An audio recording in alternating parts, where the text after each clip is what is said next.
থেকেই স্বর্গে গেলেও ধান ভাঙে। সুতরাং আমরা যে নিয়ে লড়াই করছি ডিএ নিয়ে, মুখ্য দাবি আমাদের। একটা কথা জানিয়ে রাখি যে এই WBCS অফিসাররাও কিন্তু ডিএ পান না, তাদেরও ডিএ কিন্তু 18%। মানে এক ধরনের ভুল পথে উৎকোচ দেওয়া, তাদের পদোন্নতির সময়সীমা কমিয়ে দেওয়া, তাদেরকে অন্যান্য বিভিন্ন ভাতা চালু করা।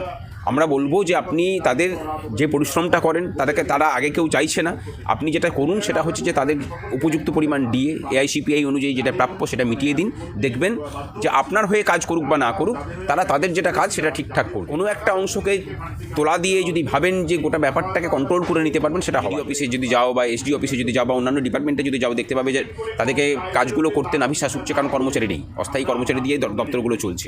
সুতরাং ক্ষোভ তাদের মধ্যেও আছে, অতিরিক্ত ওয়ার্ক প্রেশার তাদের উপরেও মানে চড়ে বসেছে, শূন্য পদগুলো পড়ে থাকার চাপ তাদের উপরেও ঘুরপথে পড়ছে। সেটা কীভাবে বলবে? কিন্তু সেই আমলাতন্ত্রের উপর যে নিয়ন্ত্রণ সেটা তো নিরঙ্কুশ, সেটা নিয়ে কোনো সন্দেহ নেই। এবং সেই নিরঙ্কুশ জায়গা থেকেই তারা আমলাতন্ত্রকে দিয়ে বিভিন্ন ধরনের অনৈতিক কাজগুলোও তারা করেন, বিভিন্ন ধরনের কাজকর্মগুলো করেন।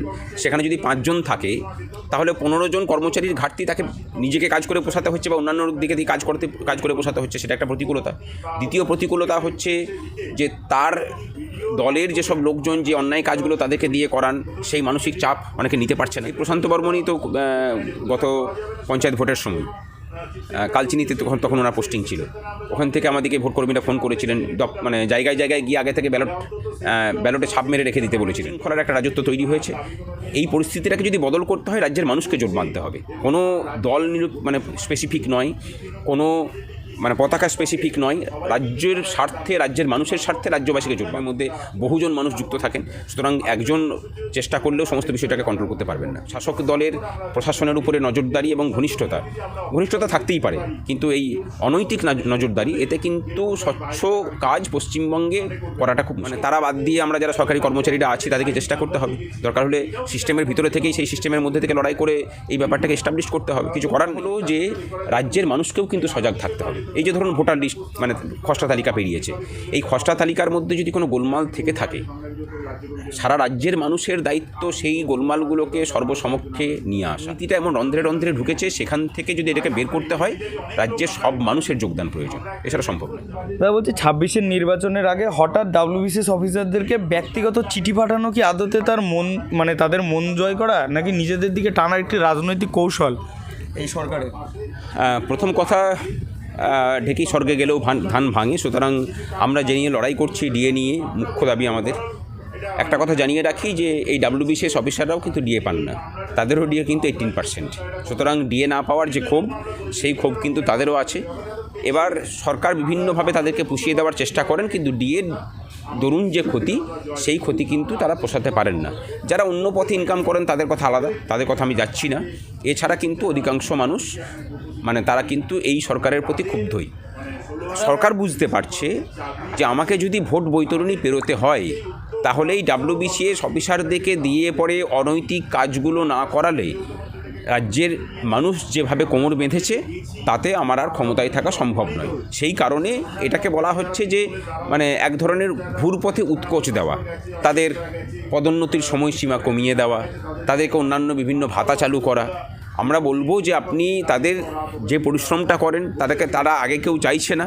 আপনি যেটা করুন সেটা হচ্ছে যে তাদের উপযুক্ত পরিমাণ ডিএ AICPI অনুযায়ী যেটা প্রাপ্য সেটা মিটিয়ে দিন। দেখবেন যে আপনার হয়ে কাজ করুক বা না করুক, তাদের যেটা কাজ সেটা ঠিকঠাক করবে। আর আমরা সরকারি কর্মচারী, WBCSদের হয়ে বলতে পারি না যে আমরা যারা সরকারি কর্মচারী তারা কিন্তু কোনো সরকার স্পেসিফিক নই, আমরা কাজ করি জনগণের জন্য। সুতরাং কোন সরকার থাকবে না থাকবে, সে কীভাবে অ্যাপিজ করবে না করবে, তার সাথে কোনো সম্পর্ক নেই। সম্পর্কটা হচ্ছে মানুষের সেবা করা এবং সরকারের যে কর্মসূচিগুলোকে সেগুলো মানুষের জন্য বাস্তবায়িত করা।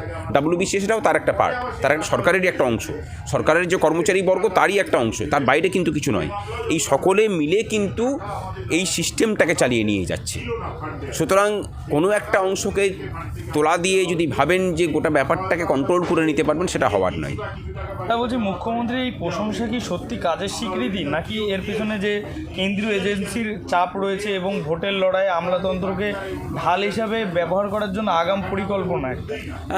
পরের যেটা বললে সেটাই একদম, যে আগাম ঢাল হিসেবে ব্যবহার করার আগাম পরিকল্পনা। সে চাইছে যে এইসব আধিকারিক দিকে যারা রাজ্য ক্যাডারের অফিসার তাদেরকে হাতে রেখে ভোট বৈতরণীটাকে পার হওয়া, যাতে কেন্দ্রীয় ক্যাডারের যারা অফিসার বিশেষ করে আইএস আইপিএসরা আছেন তারা যদি বিমুখ হন তাহলেও যেন ব্যাপারটাকে ড্যামেজ কন্ট্রোলটা করে নেওয়া যায়। আর তিনিও জানেন যে যেহেতু এরাও ডিএ পায় না, সুতরাং এদের মধ্যেও একটা ক্ষোভ আছে, অতিরিক্ত কাজের চাপ, দপ্তরে দপ্তরে কর্মচারী নেই। মানে প্রত্যেকটা তুমি বিডিও অফিসে যদি যাও বা এসডি অফিসে যদি যাও বা অন্যান্য ডিপার্টমেন্টে যদি যাও, দেখতে পাবে যে তাদেরকে কাজগুলো করতে নাভিশ্বাস উঠছে, কারণ কর্মচারী নেই, অস্থায়ী কর্মচারী দিয়ে দপ্তরগুলো চলছে। সুতরাং ক্ষোভ তাদের মধ্যেও আছে, অতিরিক্ত ওয়ার্ক প্রেশার তাদের উপরেও মানে চড়ে বসেছে, শূন্য পদগুলো পড়ে থাকার চাপ তাদের উপরেও ঘুরপথে পড়ছে। এই সমস্ত কিছু মিলে মানে পুরো বিষয়টাই ঘেঁটে ঘ হয়ে আছে। এই পরিস্থিতিতে উনি এক্সট্রা করে পদোন্নতি দিয়ে পরে তাদেরকে ম্যানেজ করার চেষ্টা করছেন। আমার মনে হয় না যে সেটা খুব কাজে দেবে। অন্তত ডাব্লিউবিসিএস অফিসারদের কাছে আমি মানে অনুরোধ করব যে এই জাতিটার, এই রাজ্যটার যদি ভালো চান, অবশ্যই আপনারা নিজেরা চান, সেখানে কিছু ব্যক্তি স্বার্থকে বিসর্জন দিয়ে অন্তত মানে এই যে অন্যায়, সে অন্যায়ের বিরুদ্ধে প্রতিবাদে আপনারা নিজেদের কাজটুকু ঠিকমতো করুন। মানে যে কাজটা করলে পরে সঠিক কাজটা হবে সেই কাজটা করুন। তাই বলছি, বিগত কয়েক বছর ধরে আমলাতন্ত্রের উপরে শাসক দলের যে নিয়ন্ত্রণের অভিযোগ, এটা কি এই চিঠি যেটা দিয়েছে, এই চিঠিটা কি এই অভিযোগটা আরও পোক্ত হলো না?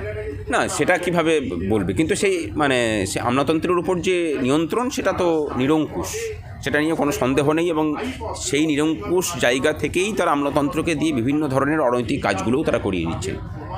তা বলছি, মুখ্যমন্ত্রী যেখানে প্রতিকূল পরিস্থিতির কথা বলছেন, সেখানে সেই প্রতিকূল পরিস্থিতিটা কি সঠিকভাবে প্রতিকূল, যে ডাব্লিউবিসিএস যারা অফিসার রয়েছে তারা প্রতিকূল পরিস্থিতিতে কাজ করছে, প্রতিকূল পরিস্থিতি বলতে তাদেরকে যে কাজ, ধরুন তার দপ্তরে যদি 20টা মানে পোস্ট থাকে আর কি, পার্মানেন্ট পোস্ট, কর্মচারী পোস্ট থাকে যারা বিভিন্ন ধরনের কাজকর্মগুলো করেন, সেখানে যদি 5 জন থাকে তাহলে 15 জন কর্মচারীর ঘাটতি তাকে নিজেকে কাজ করে পোষাতে হচ্ছে বা অন্যান্য দিকে দিয়ে কাজ করে পোষাতে হচ্ছে, সেটা একটা প্রতিকূলতা।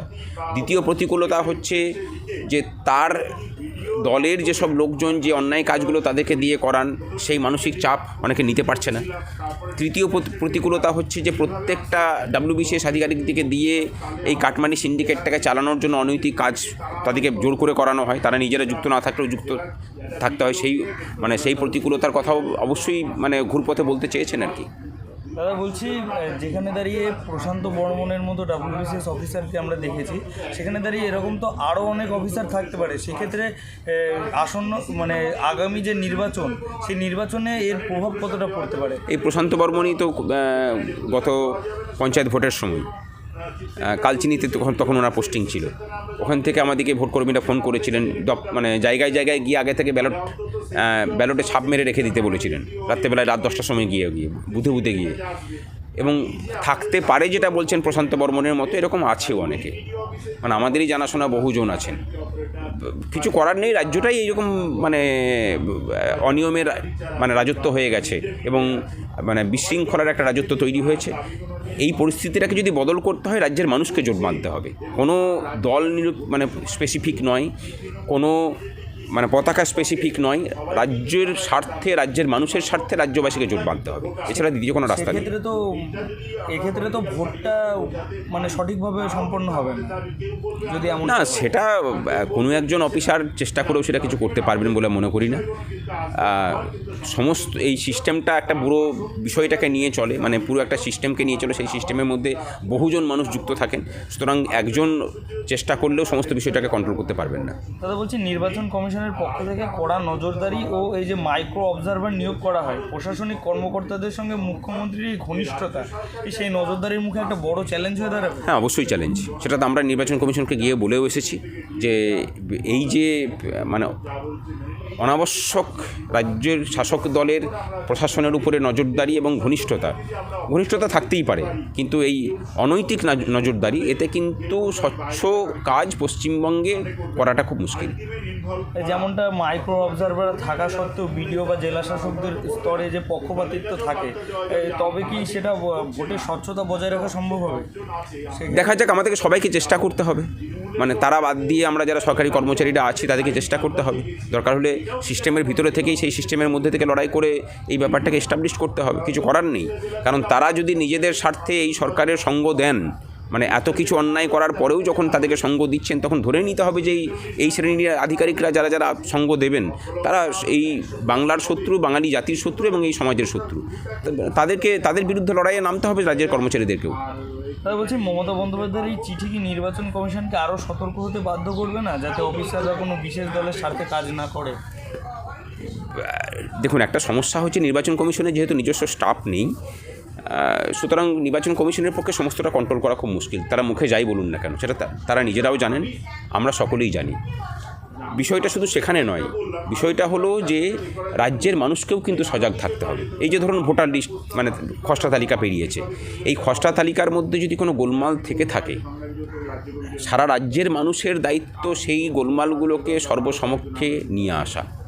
এটা একা কারোর পক্ষে সম্ভব নয়। তা এরপরে যখন চূড়ান্ত তালিকা বেরোবে, সেই তালিকাতেও যদি কোনো গোলমাল থাকে, সেই অভিযোগগুলোও কিন্তু যথাস্থানে করে দেওয়ার প্রয়োজন।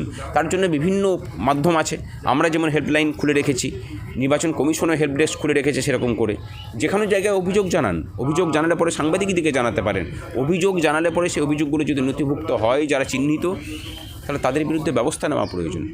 এই রাজ্যটাকে স্বচ্ছ করতে গেলে নির্দিষ্ট কিছু ব্যক্তিবর্গ বা কিছু সিস্টেম এটা করতে পারে না, রাজ্যের সমস্ত মানুষকে এগিয়ে আসতে হবে, সমস্ত মানুষকে সরব হতে হবে এই বিষয়ে, নাহলে একদম সম্ভবই নয়।